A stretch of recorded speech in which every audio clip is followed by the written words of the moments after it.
And in the Caribbean, Haitian Prime Minister Garry Conille narrowly escaped a violent attack by armed gangs near a recently reclaimed hospital in Port-au-Prince. Even though the Prime Minister's office said there were no injuries or deaths, security officers were seen scrambling to protect the leader and had to fire shots to cover his exit from the hospital. This harrowing incident highlights the intense struggle between Haitian authorities and powerful criminal gangs vying for control of the capital. Here's our story with more about the brazen attack. Haiti's Prime Minister Garry Conille narrowly escaped an ambush on Monday after gangs opened fire near a hospital he was visiting in Port-au-Prince. Conille was conducting an interview with CNN when long volleys of gunfire echoed through the nearby streets.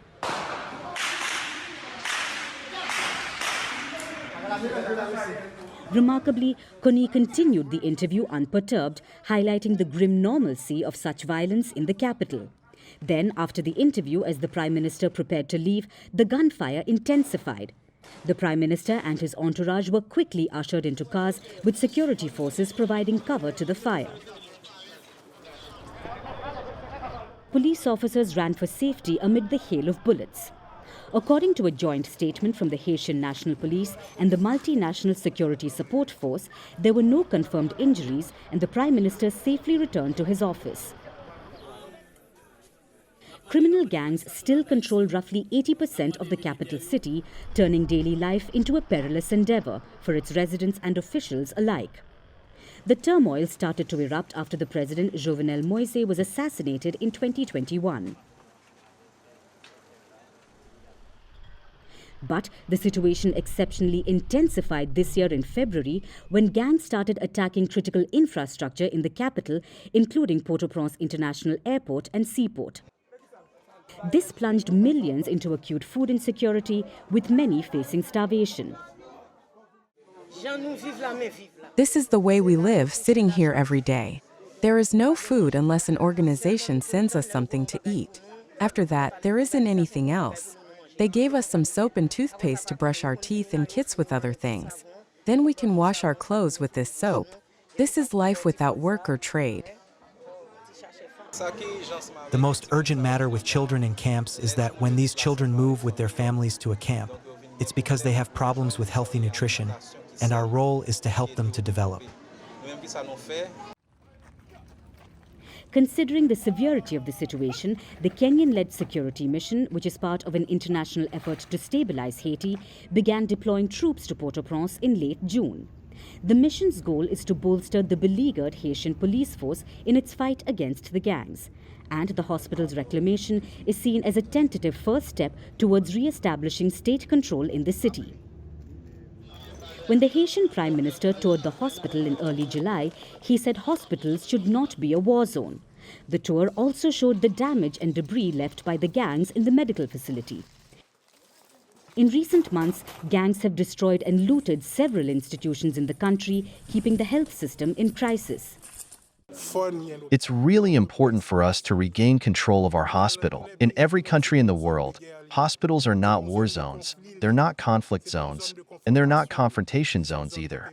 They're places where people who are ill come to get treatment for their health. People who are already in a vulnerable situation have come to be treated.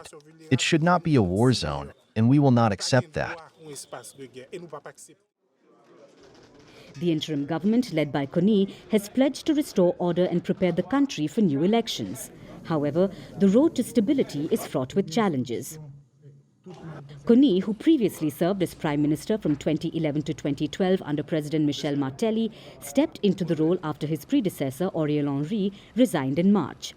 Henry's resignation followed months of mounting pressure and widespread discontent over his handling of the crisis. So, as Conille navigates the treacherous political landscape, his resolve to bring stability to Haiti remains unwavering. The international community watches closely with the hope that Haiti can emerge from this period of chaos. But for now, the battle for control of Port-au-Prince continues, with the safety of its leaders and citizens hanging in the balance.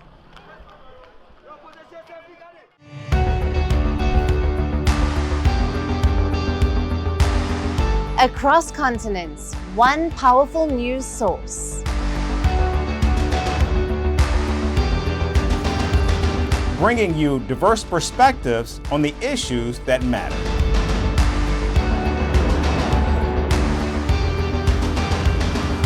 We go beyond the boundaries to give you that little extra about every sporting moment.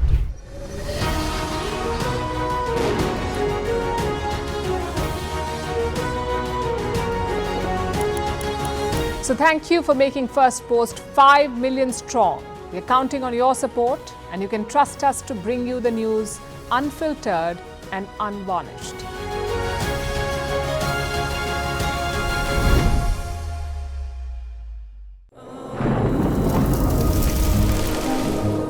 Climate change is on our doorstep. It's time for a revolution to take root. And it starts with 1.4 billion Indians. It starts with one tree for humanity, one tree for Mother Earth, one tree for our future. Project One Tree, a News 18 network initiative.